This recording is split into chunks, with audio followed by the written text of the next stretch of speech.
겠습니다. 그래서 먼저 소개를 직접 해주시면 좋을 것 같거든요. 아까 먼저 살짝 말씀해 주셨지만 본인이 어떤 역할 맡으셨는지 성함이랑 같이 소개 한번 해주세요.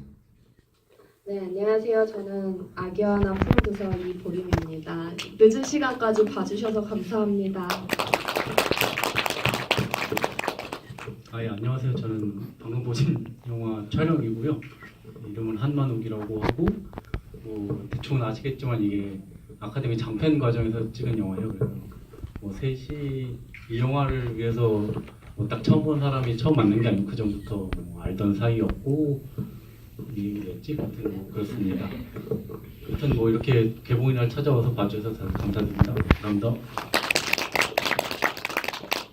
예, 사실 연출을 하고 단편 영화나 이렇게 저희가 찍은 장편 영화 개봉을 하게 되면 여러 가지 행사를 하게 되는 경우가 많고 GV도 참석을 하게 되는 경우가 많은데 영화를 만든 스태프분들을 모시고 이렇게 만드신 분들의 이야기를 듣는다는 기회가 잘 없는 것 같아요. 그래서 그런 제작적인 이야기에 대한 이야기 답변해 주시는 것도 들을 수 있고 또 여러 가지 질문들도 이따가 해주시면 감사할 것 같고요. 그런 만큼 이런 자리가 익숙치 않으실 수도 있으세요.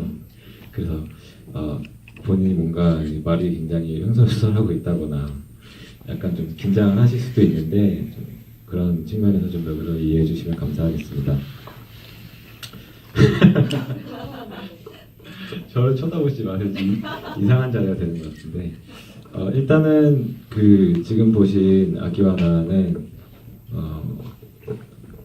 말씀해 주셨던 것처럼 한국영화 아카데미에서 장편 과정을 통해서 정말 저예산 본 촬영 때 사용된 예산으로 7천만 원으로 완성이 된 작품입니다. 그리고 스태프분들도 그러셨던 분들이 많이 계시고 저 역시 긴 영화가 처음이기 때문에 상당히 좀 서툴고 좀 좌충우돌하면서 만들었던 것 같은데 그런 영화가 이 개봉의 기회를 잡고 관객분들과 만나게 된다는 게 사실 너무 기쁘고 행복하면서도 부끄럽고 두려운 기분이 드는 것도 좀 사실이에요. 그래서 이 좋은 기회를 주신 만큼 저희가 또 많은 행사를 다니고 앞으로도 여러 가지 이야기들 많이 할 테니까 앞으로도 관심 가져주시고 제가 이야기하는 것보다 오늘 좀 특별히 스태프분들도 오셨기 때문에 같이 대화를 나누는 게 좋을 것 같은데 객석에 질문 받기 전에 먼저 한두 가지 좀 여쭤보고 아이스 브레이킹을 좀 한 다음에 이야기를 이끌어 나가야 될 것 같아요. 지금 굉장히 경직된 이 차가운 기운이 이 앞에 온도가 지금 한 1도 낮아진 것 같아요. 일단은 먼저 옆에 PD님 계시기 때문에 사실은 저도 연출을 하면서 다른 스태프들의 입장을 100% 고려하면서 배려를 했다고 하면 사실 거짓말일 것 같아요. 제가 만드느냐 정신이 없었기 때문에 영화를 만드시면서 어떤 점이 가장 좀 힘드셨었는지 그리고 또 이게 아무리 저예산이다 보니까 여러 가지 살림을 같이 해야 되는 프로듀서 입장에서 고민이 많았을 것 같은데 어떤 고민들이 있으셨는지 좀 들어보고 싶습니다. 네, 저는 사실은 예산이 적기 때문에 제일 처음에 좀 고민했던 부분들은 스태프들의 인건비나 복지 약간 이런 쪽으로 좀 고민을 많이 했었는데요. 그 전까지는 저도 다른 큰 영화들 하면서 스태프들의 복지에 대해서 상당히 분노했던 부분들이 많았어서 제가 나중에 제작을 한다면 그러지 말아야지라고 생각을 많이 했었는데 일단 저희에게 주어진 상황 자체가 그럴 수밖에 없는 상황이어서 사실은 그 부분이 가장 살림을 하는데 마음이 많이 쓰였던 부분이었고요. 그래서 좀 중점을 뒀던 거는 그래도 먹는 걸 잘 먹자 약간 이런 위주였기 때문에 스태프들한테 제가 해줄 수 있었던 거는 즐거운 촬영 현장을 만들려고 노력했던 점과 그리고 밥이라든지 기타 등등의 복지들을 조금 더 살뜰히 챙겨주자라는 게 저의 좀 목표였는데 아무래도 초반에는 그게 조금 실행이 잘 되는가 싶다가도 막판에 돼서는 아무래도 예산이 쫄리다 보니까 힘들었던 부분이 없지 않아 좀 컸던 것 같아요. 그래서 이 자리에도 스태프분들이 좀 와 계시는데 다시 한번 이 자리를 빌어서 도와주셔서 감사하다는 얘기와 또 고생시켜서 미안하다는 얘기를 좀 전하고 싶습니다. 네. 달변이시네요. 네, 말씀을 굉장히 잘하시는데 촬영 감독님도 똑같이 촬영적인 측면에서 또 작은 영화이기 때문에 혹은 이 영화의 특성상 여러 가지 힘들어하셨던 부분이나 이 영상 만드시면서 고민하셨던 부분들이 어떤 것이 있는지 좀 궁금합니다.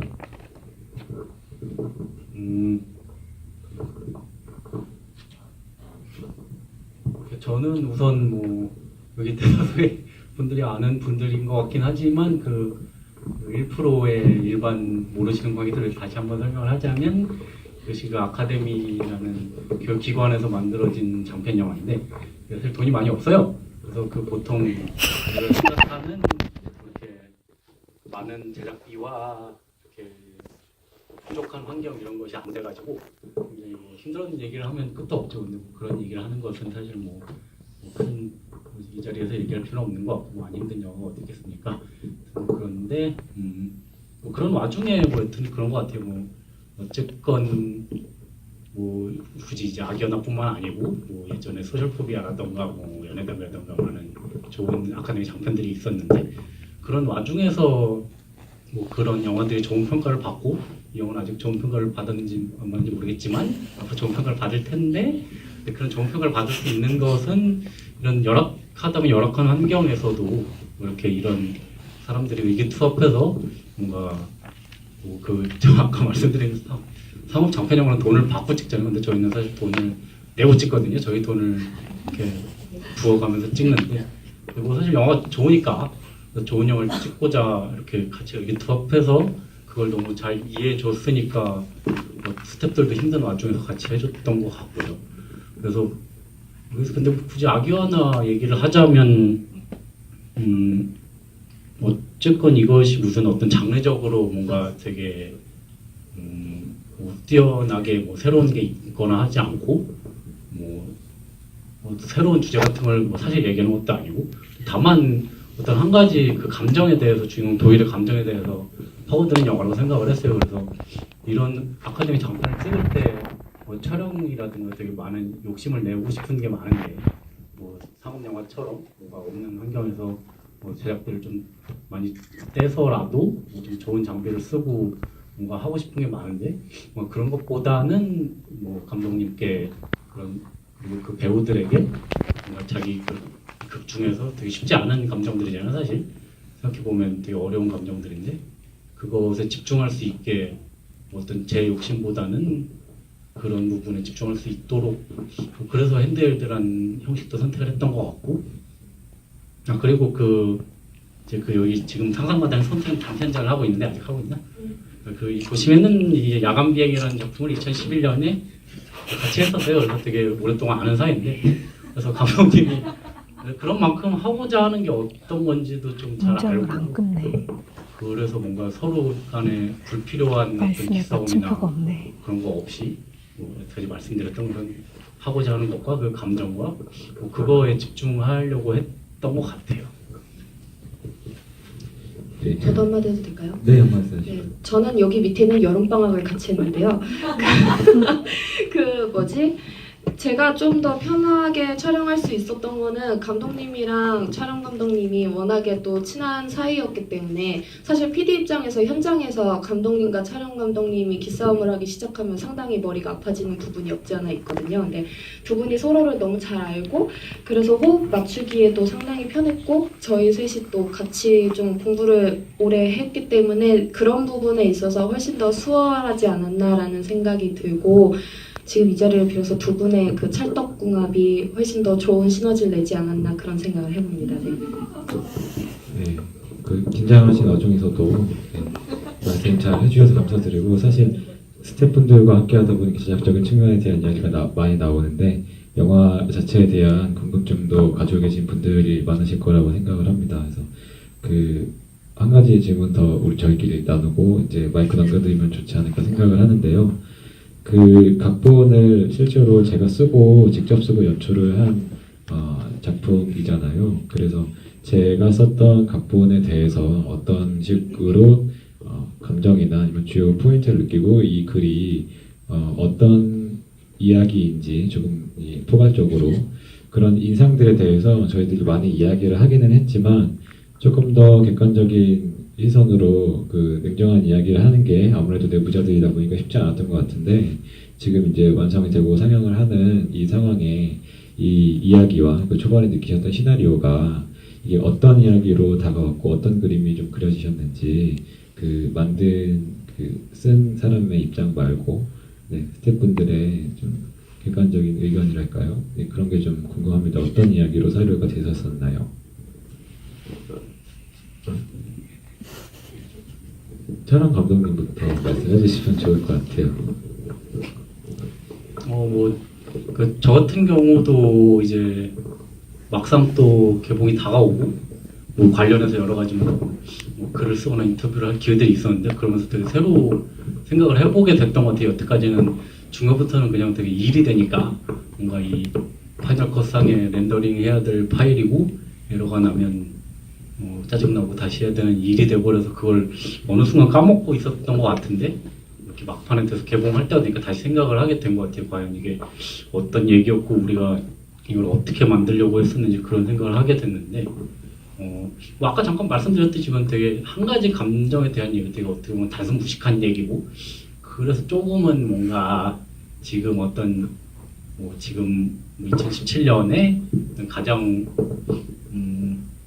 뭐 새로운 얘기가 아닐 수도 있다는 생각은 뭐 처음 시나리오를 받았을 때부터 그런 생각을 했었고 네, 뭐 모든 감독들이 다 새로운 얘기를 해야 되는 건 아니잖아요. 뭔가 그 어떤 얘기든지 그 얘기에서 끌어낼 수 있는 게 있고 그래서 이 얘기도 그런 얘기라고 처음부터 생각을 했어요. 처음 받았을 때부터 아까 얘기했던 그런 식의 뭐 회의가 없었다면 거짓말이겠지만 그래서 의심이 아예 없었다고는 못하겠지만 그런 만큼 뭐 있는 구석이 있었고 제가 뭐 글 같은 데도 여러 번 썼는데 그리고 그 저쪽에 그 앉아 계신 뭐 한 스태프분이 해준 얘기가 그때 와닿았었는데 어쨌건 이제 되게 결말에 되게 큰 산이 있는데 이 감정상 그거를 보통의 많은 영화들은 이제 무서우니까 피해간단 말이죠. 되게 좀 약간은 그냥 더 쿨한 식의 뭔가를 피해가는데 안 피해간단 말이죠. 그거를 되게 구질구질하고 뭐 되게 힙하지 않을 수는 있지만 그거를 마주치고 얘기를 한단 말이죠.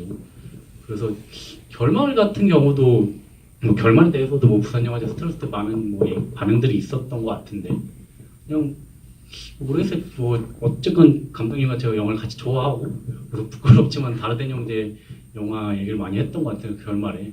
그럼 굳이 다르덴까지 안 가더라도 그냥 그렇게 끝내는 것이 우리가 할 수 있었던 것 같고 그때 되게 그 처음 찍고 나서 교수님들이 많이 얘기를 했었거든요. 이거를 뭐 무슨 어머니 장례식신을 해서 한 번 더 뭐 마지막에 더 얘기를 정리할 기회를 넣어라 뭐 그런 식의 얘기들이 있었는데 그냥 지금이 되게 솔직한 것 같아요. 이게 동의하지 못하시는 분들도 있고 이 결말을 싫어하시는 분들도 있고 뭐 그럴 수는 있는데 그래서 아까 처음부터 저희가 그냥 그 어떤 상업적인 이런 목적을 갖고 만난 게 아니고 같이 영화를 예전부터 좋아하고 같이 공부하던 사람들이 모여서 찍은 거라는 얘기를 했는데 그래서 그냥 부족하더라도 이게 우리고 그래서 여러분들이 뭐 만약에 이 영화를 또 보시더라도 그런 생각을 해줬으면 좋겠어요. 이거는 뭔가 많은 자본과 어떤 뭐 베테랑들이 진짜 막 엄청 훌륭한 뭔가를 가지고 했다기보다는 정말 도일처럼 되게 미성숙한 사람들이 근데 그게 할 수 있는 얘기를 한 것 같아요. 그래서 저는 그렇게 다시 고민해 보니까 그런 생각이 많이 들더라고요. 그냥 어쨌건 되게 많은 생각을 했었는데 그냥 이게 우리구나. 그래서 그것이 뭐 그랬던 것 같아요. 굉장히 그 많은 회상에 잠기신 것 같은데 결말이 큰 산을 넘어했다는 표현이 굉장히 좋은 표현인 것 같네요. 저도 집일 때 써먹을 수 있는 좋은 워딩인 것 같은데 뭐 그런 고민이 많으셨던 걸 얘기해 주셨던 것 같고 네, 어떤 이야기라고 생각하셨는지. 저도 촬영 감독님이랑 거의 비슷한 생각을 처음에 되게 많이 했었는데 사실 이게 실화를 바탕으로 쓴 이야기이기도 하고 하지만 조금은 특별한 이야기라고 생각을 했고요. 그래서 시나리오를 처음 봤을 때는 지금 많이 다듬어져 있지만 시나리오 때는 훨씬 더 도일이라는 인물이 더 치열하고 더 극한에 몰리는 상황들이 많았어가지고 시나리오 상에서 회의를 할 때 감독님한테 아니 굳이 이렇게까지 도일을 끝까지 밀어넣을 필요가 있냐라는 얘기도 많이 했었고 그리고 촬영을 하면서도 사실은 조금 안 됐다라는 생각을 많이 했어요. 어떻게 이렇게까지 한 인물을 끝까지 밀어 넣을 수 있을까? 좀 독하다 이런 생각도 많이 했었는데, 근데 오히려 영화가 만들어지면서 봤을 때는 이거보다 조금 더 독하게 밀어 넣었어도 됐지 않았을까 하는 조금의 아쉬움도 남는 것 같아요. 그래서 근데 이게 도일이라는 인물의 성장을 따라가는 영화이면서도 저희한테는 조금 또 특별한 것은 저희도 이거를 하면서 많이 성장을 했었는데 저희도 다른 의미에서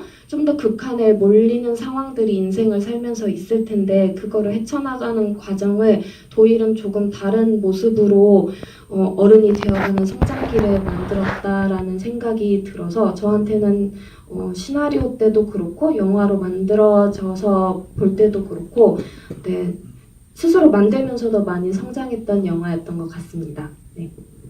네, 팔이 점점 안으로 굽는 것 같은 느낌이 약간 드는데 내부자들이어서 그런 것 같습니다. 그 관객분들께서 만약에 보시면서 어떤 부분에서라도 궁금한 점이나 질문사항 있으시다면 네, 가감없이 날카롭게 만든 또 분들이 앞에 계시니까 있으시다면 혹시 질문 생각나시는 거 있으면 해주시면 감사하겠습니다. 이렇게 하면은 꼭 이 질문이 나오지 않죠. 네. 이렇게 모더레이터 역할 중이죠. 그럴 줄 알고 제가 여기서 궁금한 것이 한 가지 또 개인적으로 있어서 이야기를 이어나가 보도록 하겠습니다. 극 중에서 이제 보셨던 그 예준이라고 이제 나왔던 실제 이름이 손예준 군인데 아기가 그 PD님의 친인척이었죠. 네. 근데 제가 사실 이 글을 쓰고 기획을 했던 것이 꽤 예전이기 때문에 그때부터도 농담반으로 이제 그 친척 아기와 그 캐스팅 여부에 대해서 이야기를 해주셨던 적이 있는데 친척이자 또 이제 아주 어린 아이 아기를 캐스팅까지 이제 그 이끌어 주신 그 생각과 또 현장에서 보고 어떤 마음이 드셨는지 아기와의 촬영이 어떤 게 힘들었는지 친척이자 PD의 입장에서 이야기를 들어보고 싶습니다. 네.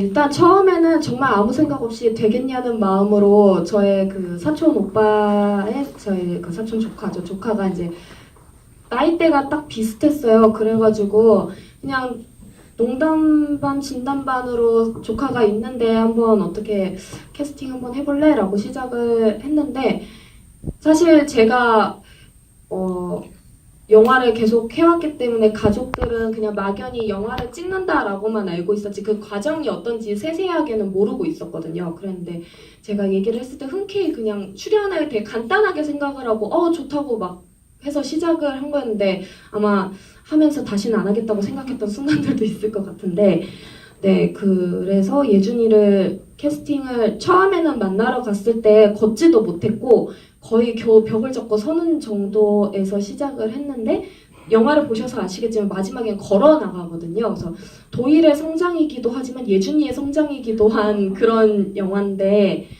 그 예준이가 처음에 낯을 안 가려서 옳았구나 하고 좀 했어요. 저희는 되게 여러 가지 가능성을 열어두고 애기 대역도 생각을 했고 인형으로 대신해야 되겠다라고도 생각을 했고 실제로 애기 인형도 제작을 했었어요. 그랬는데 좀 안 돼서 예준이로 다 가긴 했는데 제가 고민을 했던 순간은 사실 감독님은 첫 회차 때 울었거든요. 촬영을 끝내고 나서 애기한테 몹쓸 짓을 한 것 같다면서 울었는데 오히려 저는 좀 담담했어요. 뭐 당연히 그럴 수도 있지 뭐라고 생각을 했었는데 고민을 했던 순간은 중간에 이제 예준이가 울고 새벽에 도일이 달래주는 장면이 있었는데 그거 찍을 때 실제로 예준이가 아파가지고 한 번도 그런 적이 없었는데 그 예준이 아버님이 예준이가 오늘 상태가 너무 안 좋아서 촬영을 못할 것 같다라고 얘기를 했어요. 그랬는데 그날 안 찍었으면 사실 그 기회가 다시 올 수 없었거든요. 그날. 그래서 그 순간 되게 고민을 많이 했죠. 이게 고모로서 조카를 집에 보내줘야 되나 아니면 PD로서 이거 강행군을 계속 가야 되나. 근데 감독님도 그렇고 촬영 감독님도 그렇고 아무래도 저의 가족이다 보니까 좀 더 얘기하기가 어려웠을 것 같다는 생각이 많이 들어서 여기서 제가 결정을 내려야 되는 순간이어서 지금이 아니면 못 찍으니까 그 울고 있는 와중에 그 예준이 아버님한테 가서 아 오늘 찍어야 될 것 같다. 이거 어차피 우는 장면이니까 그냥 우는 대로 가겠다. 좀 그렇게 해서 독하게 끌고 가서 예준이 아버님도 이건 아닌데 하면서 예준이를 저희한테 넘기셨고 그래서 촬영을 해서 나온 장면인데 예준이가 아주 잘 울었죠. 그날 계속 울고 있던 와중에 계속 찍었기 때문에 네. 그날 아마 제가 가장 고모와 PD 사이에서 좀 많이 고민했던 순간이었던 것 같은데 그래도 끝까지 예준이가 잘 해줘서 저는 네, 아직까지 되게 고맙다고 생각이 들고 지금은 미운 4살을 겪고 있어가지고 네, 이 자리에 서기가 조금 애매한 부분이 있는데 네, 그래도 예준이 덕분에 좋은 영화가 나왔다고 저는 생각합니다. 네.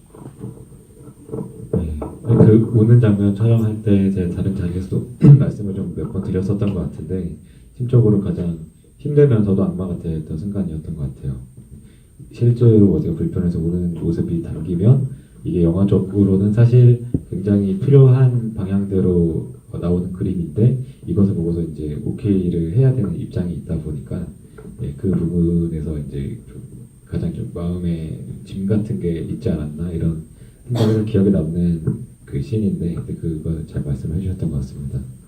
촬영 감독님이 뷰파인더로 보시기 때문에 그런 측면에서 카메라를 잡고 때는 뷰파인더가 없기 때문에 카메라로 보시면서 그 아기 배우가 이 디렉션대로 이제 약속대로 행동할 수 있는 나이대가 아니잖아요.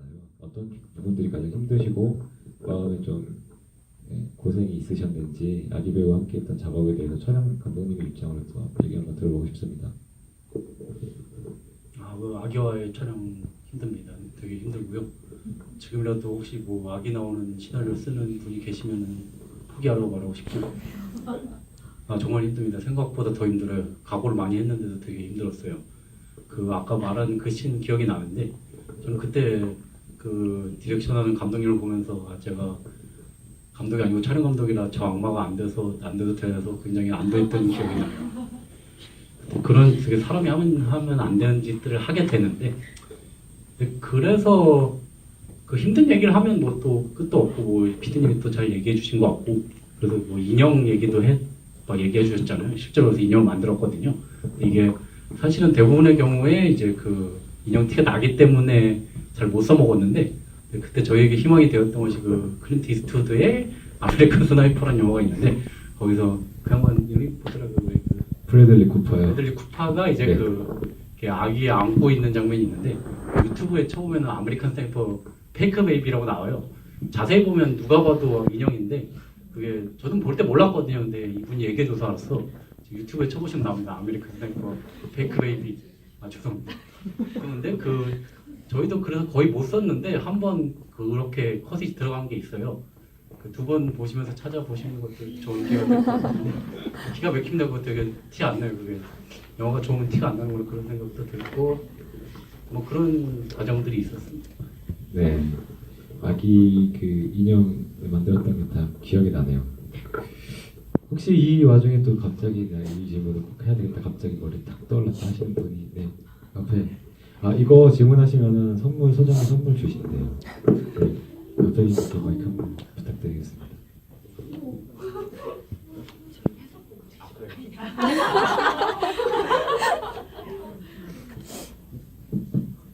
네, 제가 궁금한 건 아까 영화 보다가 PD님이 중간에 깜짝 출연하신 거를 발견을 했거든요.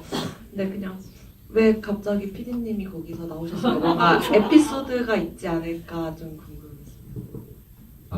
예, 이게 사실 꼭 비단 여기 지인분들이 많이 오셨는데 지인분들이시기 때문에만이 아니라 다른 영화에서 우리가 이제 감독님으로 또 배우님으로 좋은 모습 보여주시는 분들이 한 씬을 위해서 조역으로도 많이 나와주셨고 여러분들이 많이 수고를 해주시기 때문에 또 이제 출연을 해야 되는 캐릭터가 많은 영화였어요.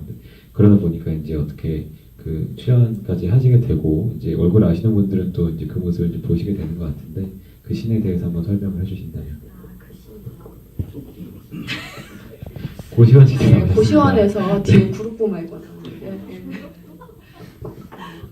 아, 그때는 사실 그 고시원 장면에서 네, 여성분들이 상당히 많이 나와야 되는 장면이었는데 저희가 그 일정이 되게 급박하게 좀 많이 변하기도 했었고 그 예정된 날 뭐 누가 오네 못 오네 막 이런 일도 많았고 그래서 저의 출연은 약간 예정되어 있었고요. 그래서 그런 현실감 있는 소품들을 미리 준비해서 네, 조금 더 과하게 처음에는 좀 준비를 했었는데 감독님이 아 너무 뒤에 튄다고 그래가지고 좀 몇 개의 소품을 뺐던 기억이 있는데 네, 그래서 빼서 이제 그룹부 정도였고요.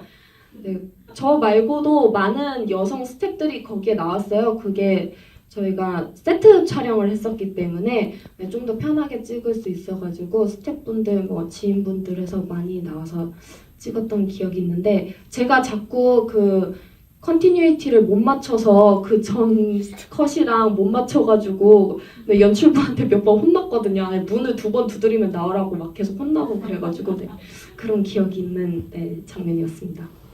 네, 이게 그 소소한 에피소드인데 실제로 영화 보시면은 만약에 그 다시 보시게 되신다면 그 부분에 콘티가 튑니다.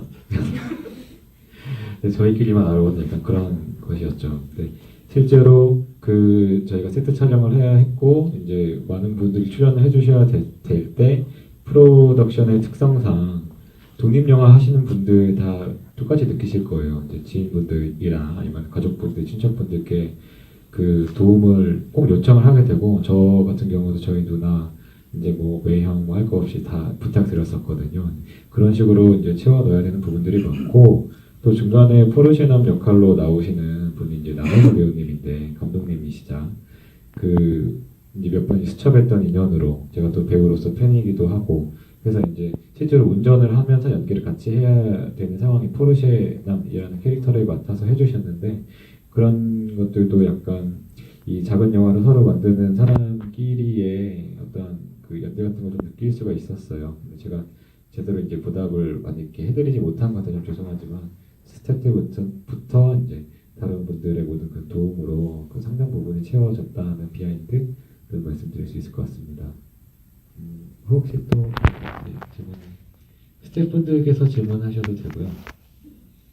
사실은 아까 말씀드렸던 것처럼 그 스태프분들이나 지인분들이 도와주시면서 그 이승현 배우님이라고 그 중간에 도일이 그 어떤 형이라고 아는 형을 찾아가서 마치 일식집에서 막 주방에서 나오셨던 것 같은 복장을 해주셨던 분께서 이제 그 연기를 해주시는 이제 배우님이셨는데 촬영장에 포커스 플로였습니다.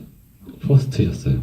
그래서 뭐 연예단부터 여러 가지 이제 아카데미 그 작품들도 하시고 연기도 이렇게 해주시는데 그런 식으로 저희가 이제 그 여러 가지를 같이 이제 해주시면서 좀 더 희생도 많이 해주시고 제가 항상 어디 가서 집단지성의 힘으로 만들어진 영화라고 말씀드리거든요. 그런 식의 노력이 들어갈 수밖에 없었던 독립 영화였던 생각이 됩니다. 지금 저기 앉아 계시죠? 지금 인사 한번 해주세요. 그래도 스크린 출연하셨기 때문에.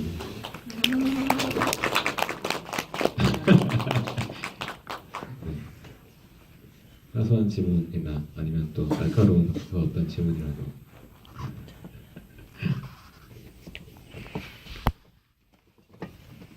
네, 저는 GV를 감독님 GV를 몇 번 봤었어가지고 여기 계신 PD님이랑 촬영 감독님 얘기를 항상 하셨거든요. 두 분 없었으면 이 영화가 나올 수 없었다고 항상 얘기하셨기 때문에 두 분 있어서 이 좋은 영화 볼 수 있어서 너무 감사하다는 말씀 드리고 싶었고요. 그리고 궁금한 게 질문이 2개가 있는데요. 우선 하나는 그래도 작업을 단편전부터 항상 같이 하셨었잖아요. 사람이다 보니 아무리 사람 착하고 좋아도 작업 사람이랑 다시 못하겠다 하는 순간이 있으셨다면 언제였는지 궁금하고 그리고 2번째 질문은 이제 악의원화에서 혹시 가장 좋아하시는 장면이나 대사가 있는지 어떤 건지 좀 궁금합니다. 두 가지 질문 잘 기억하시죠? 네. 빡빡 떠오르시지 않나요? 오랜 시간 같이 하면서 싫은 순간이 있으셨을 텐데 네, 차영 감독님부터 말씀해 주신다면 그걸 저부터 하면 오늘 다 안 되기 때문에 좀 더 오랜 시간을 봤던 사이이기 때문에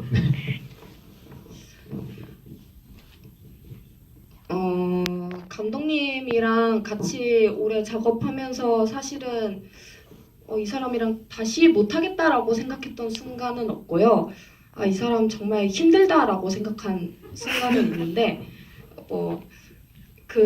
저희가 편집실에 처음 갔을 때, 촬영할 때는 사실 누구나 다 예민하기 때문에 저도 그렇고 촬영 감독님도 그렇고 서로 다 아는 사이니까 사실은 예민해도 그거를 알고 넘어간 부분이 있어서, 네, 그 부분은 뭐 셋 다 동의하는 바일 거고, 네, 편집실을 갔는데 감독님이 검은 오라가 이렇게 뒤에 한가득이 있어서 촬영 감독님이랑 저랑 둘이 나와가지고 아씨 말 어떻게 걸지? 막 이러면서 말을 걸어야 되는데 어떡하지? 막 이러면서 그랬던 순간이 있었거든요. 근데 감독님이 편집실에서 이제 처음으로 본인이 찍은 거를 딱 마주했을 때 그 순간이 아마 좀 본인이 힘들었던 시간이었던 것 같아요. 그래서 그때 이제 약간 좀 힘들군 이런 생각은 했지만 사실 저 같은 경우에는 아카데미에서 감독님을 처음 만났는데 처음에 부트캠프 시작할 때도 제가 먼저 같이 하자고 했고 여름방학이라는 시나리오 나오기 전부터 저는 무조건 단편은 손태겸이랑 할 거다라고 못을 박아놔서 사실은 다른 동기들이 감독님한테 같이 하자고 말을 못할 정도로 저는 손태겸 감독이랑 같이 할 거라고 얘기를 했었고 여름방학을 마지막 촬영 끝나는 날 울면서 장편 나랑 꼭 같이 해야 돼 막 이러면서 그랬었어요. 그랬는데 네 어떻게 하다 보니까 네 장편까지 같이 하게 됐는데 일단은 뭐 감독님은 네 아주 좋은 분이고요. 네 훈훈하게 마무리해야 될 것 같아서 네 감사합니다. 네. 몇 년간 큰 불만 없으시군요. 예. 네 불만 없고요. 네. 그래서 함께 같이 제가 PD로 끌고 오는 것 같습니다. 네. 그리고 제가 가장 좋아하는 장면은 사실 많은 분들이 좀 뻔하다고 생각하실 수 있지만 저는 그 도일이 엄마 병원에 찾아갔을 때 엄마가 지금도 잘 살고 있어 나는 너가 그냥 이렇게 있는 것만으로도 고맙다 이렇게 얘기를 하는 장면이 저한테는 가장 좀 아직까지도 마음에 많이 남는데 누구나 한 번씩 그런 시간이 있을 것 같다는 생각이 들거든요.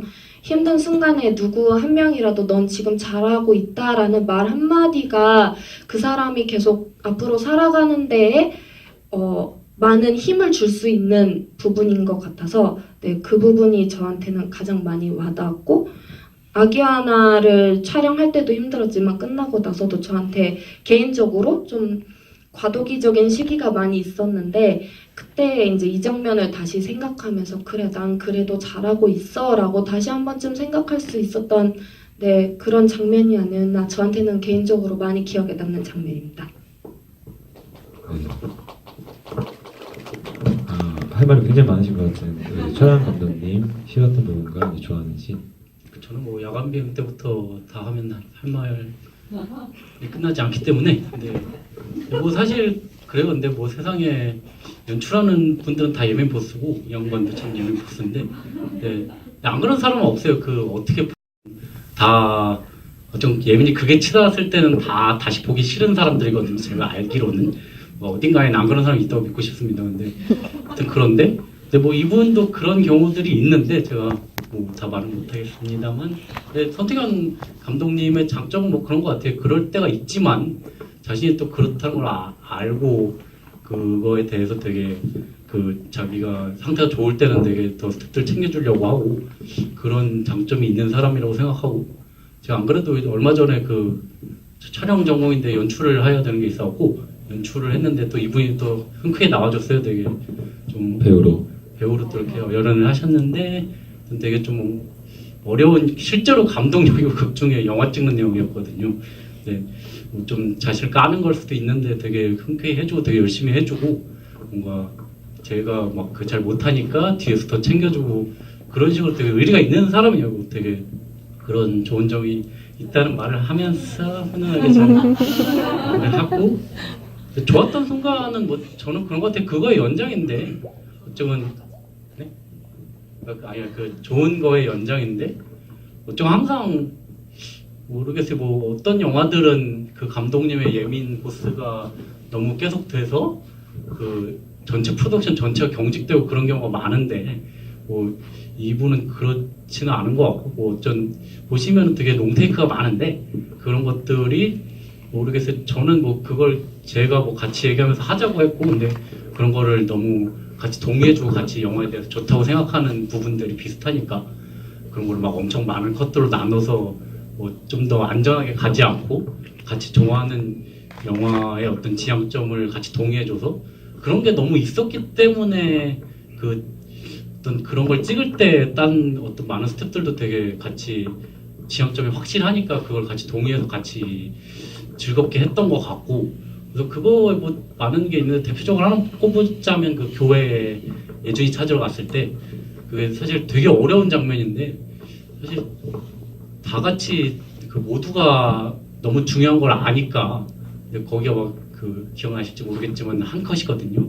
근데 그걸 안 그렇게 갈 수도 있을 거고 더 안전하게 가자고 할 수 있을 텐데 같이 얘기한 게 있고 같이 가고 싶은 게 있었다고 생각을 해요. 같이 가고 싶은 지향점이. 그런 거를 너무 같이 말이 맞고, 그래서 저는 그게 되게 기억에 남아요. 그게 되게 어려운 거였는데 다 같이 만들어낸다는 기분이 있었어요. 그리고 뭐 결과물도 뭐 나름 괜찮았던 것 같고.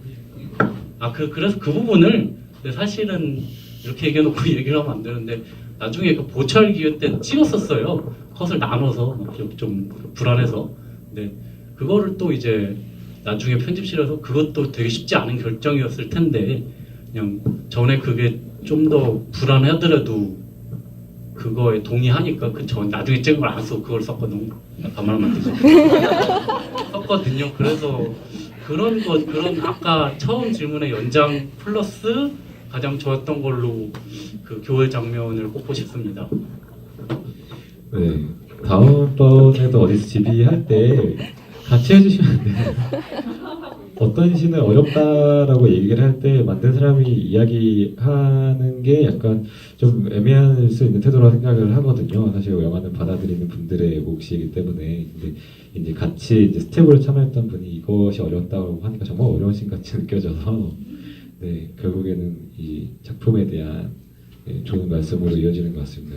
굉장히 다시 한번 또 모시고 싶은 생각이 드는데, 예민함에 대해서 계속 말씀해 주셨는데 그렇다고 생각해요. 그 영화를 보시고 나서 이 영화가 본인과 이제 만든 분들이나 이거 영화 자체가 본인과의 거리가 가까웠던 간에 아니면 약간 좀 그 거리가 있으시던 간에 어떤 부분은 무난하고 괜찮네라고 생각되는 부분들도 있으실 거고, 이 부분은 좀 아쉽고 불편해 하시는 부분들도 있으실 겁니다. 근데 이 보시는 분의 입장에서 이런 부분 좀 아쉽고 이거는 조금 아닌 것 같아라고 생각을 하시는 부분이 있다면, 만드는 사람은 그러니까 이 자리를 비워서 이제 변명처럼 이렇게 얘기할 자리, 마이크 잡은 김에 얘기하자면 저도 이제 일종의 이제 관객으로서 많은 영화를 보지만 관객이 느끼는 거에 한 1000배, 1000배 되는 만큼의 아쉬움과 불편함이 더 느껴진다고 생각을 합니다. 만든 사람들의 입장에서는 이제 그것을 어디까지 내가 이제 용기 있게 밀어붙이면서 연출해야 될 것인가 하는 부분들이 항상 고민인 것 같은데, 그 고민은 혼자서는 절대 해결이 될 수 없다라고 생각을 해요.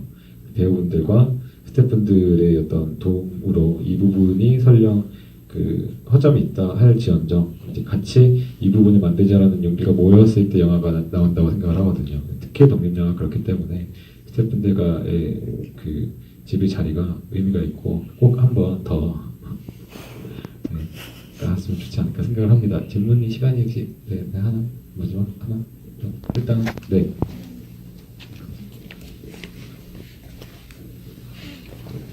네, 영화 잘 봤습니다. 그 영화를 보면서 그 이제 역시 그 영화에서 가장 중요한 사건이라면 그 이제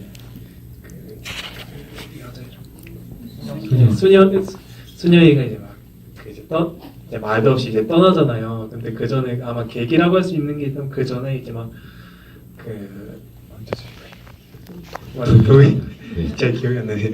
그 도일이가 막 이제 무게를 잡고 굉장히 뭔가 심상치 않은 분위기를 보고 그 다음에 딱 다음 날 떠나는데, 사실 많은 관객들이 그것만으로도 막 이제 그 이제 소년이 떠나는 것 자체에 굉장히 의문감을 품을 수도 있어요. 그리고 이제 품을 거라고도 생각을 하고, 그렇기 때문에 이제 결말에서 소년이가 딱 이제 등장을 했을 때 사실 그걸 이제 도일이가 딱 이제 받아주는 거 자체에 좀 거부감을 느낄 수도 있다고 생각하고는, 너무 솔직히 말하면 제대로 된 이제 소년이가 막 그런 확증도 없으면서 자신만의 불안감이 커져서 막 이제 너무 무책임한 짓을 저지르고 다시 돌아온 거잖아요. 좀 약간 뻔뻔하다고 할 수 있을 정도로. 그래서 사실 그런 거에 대해서 좀 감독님도 아마 그 시나리오를 쓰시면서 이 수년이가 떠나는 것에 대해 계기를 좀 더 확실하게 좀 더 설득력 있게 전달해 주고 막 이제 그래서 이제 막 모진 풍파를 겪고 난 뒤에 이제 돌아왔을 때 이제 도일이가 얘를 수년이 다시 받아주는 것에 대해서 좀 더 감정적으로 설득할 수 있는 방법이 분명히 있었을 텐데 아마 이거는 강도님께서 꼭 그러지 않더라도 그냥 그런 것들은 그냥 이제 그런 설명적인 부분들 좀 빼더라도 뭐 영화적으로 그냥 관객들이 이해해주고 넘어갈 거다라고 이제 생각을 하셔서 그러실 것 같은데 아마 그렇게 뭐 생각하실 때 믿음이라던가 아니면 그런 이제 시나리오 각색 작업에서 어떤 스스로 이제 생각하시는 부분이 있는지 약간 궁금합니다. 제가 이렇게 대답을 하고 현 감독님 첨언하실 게 있으시죠? 아닙니까? 알겠습니다. 사실 어디 관객분들이 이제 만나는 자리마다 가장 많이 듣는 그 질문 중에 하나인 것 같습니다. 제가 이 실제 이야기를 그 지인에게 전해 들었을 때 그 지인이 했던 표현이 그분은 실제 사건을 유전자 검사를 하셨습니다. 혈액형을 통해서 이제 애매한 어떤 정황상 파악을 한 상태에서 나가셨던 게 아니고 유전자 검사를 원래 이제 그 남편분께서 하시고 나서 모든 사실을 정확히 알고 있던 그 시점에 말씀을 하려다가 차마 이제 밤에 용기가 없어서 술을 드시고 그냥 주무시고 이제 아침에 멀쩡한 상태로 이야기를 해야 되겠다라고 하셨고 그 말을 전하려고 아침에 일어났는데 사라지셨다고 했어요. 지갑과 핸드폰만 들고 이렇게 이야기를 들으면 저는 여러 가지를 유추를 막 하게 되었었습니다. 왜 도망을 갔으며 어디로 갔고 뭐 그럴 수도 있다고 생각은 하지만 그 감정은 무엇이었을까? 근데 이것을 영화적으로 풀어내야 된다라고 할 때는 여러 가지 고민을 하게 되는 지점이 있었습니다. 그런데 만약에 이 사건을 두고 현실에 좀 더 이제 발을 딛고 그 톤과 매너로 설명을 하자면 제가 실제로 여성이 사라진 어떤 그 가정 속에서 여자가 사라진 남자의 그 아침을 보여주는 방식이 뭐 전지적인 뭐 시점이라든지 아니면 영화적인 완결성이나 여러 가지 것들로 조금 더 이 텍스트를 이해할 수 있는 신호를 줄 수 있는 것도 있지만 그날 일어났을 때 그 남자의 행동을 따라가는 그것이 일단 제가 생각했을 때 가장 현실을 표현하는 방식에 제 취향이 맞았다라고 생각이 들고요. 그리고 그만큼 가려져 있는 부분이나 숨긴 부분이 많지만 우리가 조금 더 그 답답함과 불편감을 느끼면서 생각을 해야 되고 참여적이 돼야 될 수도 있다고 생각을 합니다. 하지만 저는 제가 이제 생각했었던 현실을 그리는 방식들이 조금 더 이 어떤 구조적인 것으로 뭔가 이제 만들지 않고 그대로 이제 따라가는 방식을 취한 것이 있고 그러다 보니 이제 말씀하셨다시피 관객분들이 어느 정도의 이제 그 감수성으로 따라가서 납득을 해주시는 부분도 있지만 아닌 부분도 계시고 그거를 사전에 생각을 했습니다. 이 부분이 있으면 의문점을 퀘스천 마크로 남으시는 분들도 있으실 거다. 하지만 현실은 이제 우리가 누가 어디론가 사라지면은 그거에 대해서 모르는 상태로 쫓아가게 되잖아요. 그 답답함이 제가 그리고 싶었던 현실의 톤의 매너가 아니었나 생각이 들고 다만 문제는 이제 마지막 부분에 있었습니다. 편집을 하면서 알게 된 것이 그게 무엇이었냐면 실제 사건에서는 여성분을 찾지 못했어요. 이 과정에서 여성분이 어디 있는지 지금도 모르십니다. 그런데 저는 이 감독님이 말씀하셨던 것처럼 이 상태로 끝내서 이 현실이 비라고 굉장히 처열하다라는 식으로 마무리하고 싶지가 않았습니다. 왠지 저의 이상한 고집이었을 수도 있어요. 마지막에 돌아와서 끝내는 모습을 보여주고 싶은데 이게 누가 어떤 잘못을 해서 누군가 이제 받아주고 구원하고 이런 방식으로 되면은 안 된다라고 판단을 했지만 이것도 이제 받아들이시는 분마다 이게 다르실 수가 있습니다. 그런 부분에 있어서 조금 더 예민하고 뭐 똑똑한 방법으로 했어야 된다는 그 생각을 나중에 하긴 했어요. 그리고 더 큰 문제는 뭐냐면 여성이 나중에 돌아오게 되면 그 그림을 완성하고 싶어서 설명 없이 떠돌다가 돌아다니다 이제 오셨는데 딱 돌아온 그 순간에도 이 두 사람이 실제로 만나면 무슨 얘기를 할 수 있을까? 관객을 위해서 어떤 더 많은 대사랑 제스처들을 그럴싸하게 풀어낼 수도 있었겠지만 저는 실제로 만나면 정말 긴 시간 동안 아무 말도 못할 거라고 생각을 했습니다. 그 분위기를 어느 정도 담아내면서 최소한의 어떤 그 영화적인 뭐 구조를 만든다든지 이런 걸 했었어요. 그런데 여성분이 돌아오고 나니까 이 캐릭터에 대한 책임감이 생긴다는 건 나중에 알았습니다. 왜냐면 이게 극이 어느 정도의 흐름이 있고 그리고 대중과 호흡하기 위해서 제 나름대로 굉장히 클리시한 마지막에 아이를 찾아오고 하면서 그 관습적인 느낌의 플롯들을 쭉 써가는 과정이 있다 보니 이 사라진 이 캐릭터에 대해서 내가 처음 생각했던 거랑 다르게 책임을 조금 더 져야 되는 부분들이 있다. 이게 무게감이 너무 좀 더 생긴다라는 게 찍을 때는 몰랐습니다. 나중에 알게 되면서 이런 부분이 있어서는 내가 놓친 부분이 있고, 다만 의도에 대해서는 애초에 뭐 시점을 나눈다거나 전체적으로 뭘 구성한다거나 이런 걸 배제한 채 정말로 누군가를 따라가는 그 답답한 시점을 유지하리라는 것이 처음 시작이었기 때문에 찍을 때는 그 방식대로 찍게 됐던 것 같아요. 그렇죠? 네. 네. 네, 뭐 괜찮나요? 어떻게 되나요? 하지만 하나 마지막 하나. 네. 언제 또 이제 만나 뵐지 모르는 분들과 네.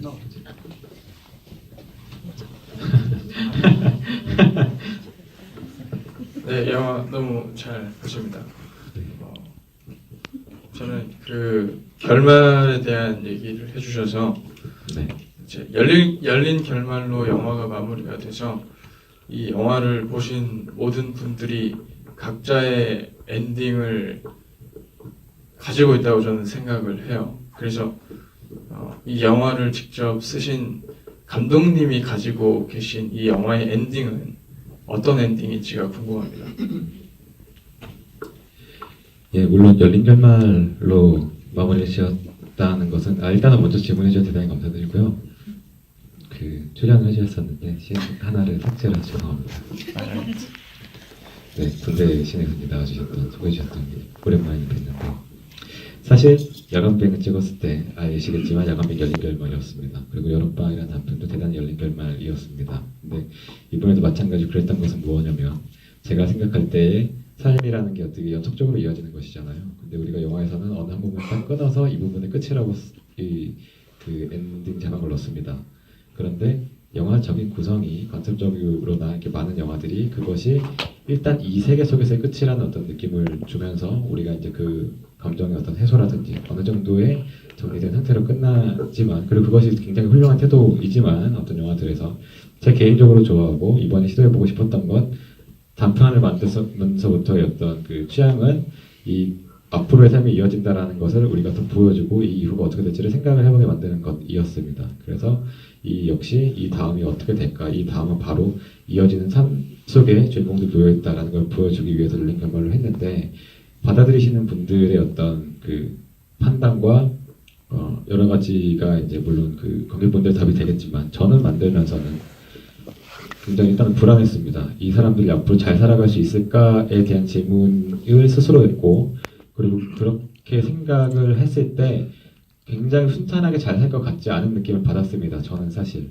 어려움이 앞으로 꾸준히 있을 것이고 아이와 함께 살아가면서 여러 가지 해결해야 되는 것들이 아직 산더미처럼 남아있다라고 생각을 했습니다. 그런데 우리가 이 주변에서 이 사건을 둘러싸고 함부로 이야기하는 사람들도 많고 다양한 시점으로 이 두 사람을 바라보는 사람들을 세팅을 하면서 이게 만약에 실제 현실이라면, 아니면 내가 영화 속에 있는 그 캐릭터에 대해서 판단을 한다면 어떤 생각을 하게 될까라는 것이 스스로 질문이 나오는 그 방식을 좀 의도를 했었던 것 같아요. 근데 이 말씀을 드린 건 애초에 제가 이제 이 앞이 불투명했기 때문이었죠. 제가 생각했을 때는. 다만 여성이 돌아와서 셋이 같이 있는, 아기가 중간에 물론 중간에 나가긴 했지만 그 그림을 보여주면서 끝나고자 했던 거는, 그리고 불투명해서 걱정된다, 불안하다라고 하는 그 모든 생각의 출발점은 이들을 응원하고 싶은 마음이라고 생각을 합니다. 그래서 조금이라도 본인이 원하는 모습의 형태대로 살기 위해서 꿈틀대는 요만큼의 진짜 신라 같은 희망이랑 응원하고 싶은 마음을 전제로 하고 이들의 모습을 보여줄 때 앞으로의 그들의 삶을 온전히 보장해 줄 수 있는 것이 무엇일까, 그러고 싶다는 마음에 그 시선들과 사회적인 뭐 시스템이나 이런 것들에 대해서 한 번쯤 생각을 해봤으면 좋겠다라는 게 제가 처음에 만들었던 의도였던 것 같아요. 어디까지 잘 전달이 되셨을지 모르겠으나 감사합니다. 감사합니다. 질문하면 될까요? 네, 그렇죠. 어떻게 보여서 아시겠지만 저희가 참 그 고군분투하면서 열심히 만들었습니다. 좀 경력이 뭐 대단한 사람들이 만든 것은 아니지만 이렇게 많은 극장에 걸려서 많은 분들을 뵈도 정말 괜찮나 싶은 생각이 들 정도로 너무 대단한 일이면서 여러 가지로 처음 해보는 좀 놀랍고 두려운 경험인데 개봉 이제 맞아서 앞으로 또 앞으로의 계획에 대해서 여쭤본다니까 좀 약간 어색하기도 하고 그래서요. 네, 그런 게 있으시다면 뭐 작업이나 그런 거에 대해서 말씀을 해주셔도 좋고 마지막으로 관객분들께 적당히 이제 인사 말씀으로 마무리하면 좋지 않을까 싶습니다. 네, 일단 오늘 개봉 날인데 사실은 좀 기분이 이상했어요. 그동안 계속 단편 작업도 많이 하고 다른 큰 영화에서 스텝으로 같이 참여하기도 했지만 저희가 만든 영화가 극장에 개봉한다는 사실이 사실은 상당히 떨리고 설레였었거든요. 그리고 아침에 뭔가 개봉 축하한다는 문자를 좀 여러분한테 받았는데 그러면서도 그제야 좀 실감이 나는 것 같았어요. 아, 우리 영화가 드디어 극장에 걸리는구나라는 생각도 했고 사실 큰 영화는 아니지만 많은 분들한테 사랑받기도 어려울 수도 있겠다는 생각도 들지만 그래도 보는 사람들에게는 좀 뭔가 따뜻한 마음을 좀 전달할 수 있는 영화가 아닌가라는 생각을 좀 많이 했고요. 일단은 제가 또 언제 이런 자리에 나와서 얘기를 할지 모르겠어서 얘기를 하는데 일단 여기 저희 가족들 와 있는데 그동안 제가 이런 일 하러 다니느라고 집에 잘 안 들어왔던 점, 그 불효를 많이 저지른 점 용서를 해주셨으면 좋겠고 그리고 저의 아주 오래된 친구와 그 출연해준 친구가 이제 와줬는데 이런 일 하느라고 제가 그동안 친구들의 생일을 잘 챙기지 못했고 그랬던 점 많이 사과를 드리고 싶고요. 그리고 저희 직원분들이 회사 직원분들이 오셨는데 제가 원래 이런 일을 하던 사람이었습니다. 영화를 어떻게 보셨는지 모르겠지만 그래서 많은 저를 아시는 많은 분들이 오늘 와주셔서 저는 어쨌든 영화를 좀 재밌게 봐주셨으면 좋겠다라는 생각 많이 들었고 와주셔서 감사하고 그리고 같이 함께 해준 감독님과 촬영 감독님 앞으로 좀 좋은 작품 많이 했으면 좋겠다라는 생각 많이 들고 많이 소문 많이 내주셔서 사실 거창한 영화는 아니지만 그래도 다시 한 번쯤 살아가는데 생각할 수 있게 만들어주는 영화다라는 얘기 듣고 싶습니다. 다시 한 번 늦은 시간 와주셔서 감사합니다. 만드는 사람 입장에 다 생각하는 거 똑같은 것 같아요. 전 소독제 때 가족들한테 사과했었거든요. 가족분들 오셔서. 사과밖에 할 말이 없어요. 네, 맞습니다. 촬영 감독님. 우선 개봉에 관해서라면 비슷한 생각이고, 아무튼 상상마당이라는 이 극장 자체가 되게 좀 저한테는 추억이 있는 데인데, 아무튼 여러 번 강조했지만 영화를 되게 좋아해요. 특히 매드맥스를 되게 좋아하는데 감독님이랑 저는 극장에서 12번 봤고 감독님이랑 용산 CGV에서 한 4번 봤나? 근데 그때 맞죠? 네, 맞아요. 제가 총 9번 보고. 제가 악연아 찍고 그 겨울에 찍고 나서 공허감에 몸부림칠 때 이제 상상마당에서 매드맥스를 연말 결산을 해줬었어요. 그래서 2015년에 2000년 12월 31일에 맨 앞에서 그 해 마지막 날에 보면서 되게 좀 한 해 동안 힘들었던 게 많이 정리됐던 기억이 나는데 아무튼 되게 부족한 사람들이고 부족한 영화인데 어떻게 이렇게 장편이란 걸 만들어서 극장에서 이렇게 관객들한테 보일 수 있게 하게 된 데 대해서 그 KTNG도 항상 이렇게도 감사드리고 영화사 도로시에도 감사드리고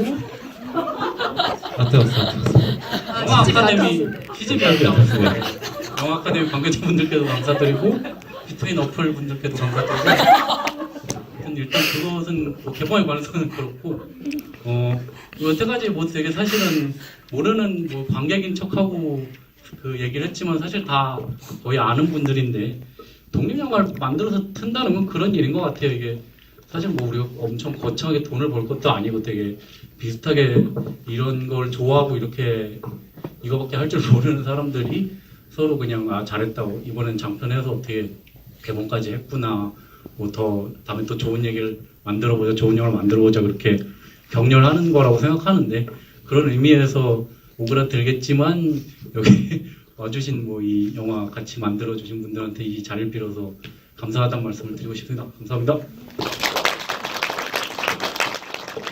정말 늦은 시간인데 늦은 시간까지 자리 해주셔서 너무 감사드리고요.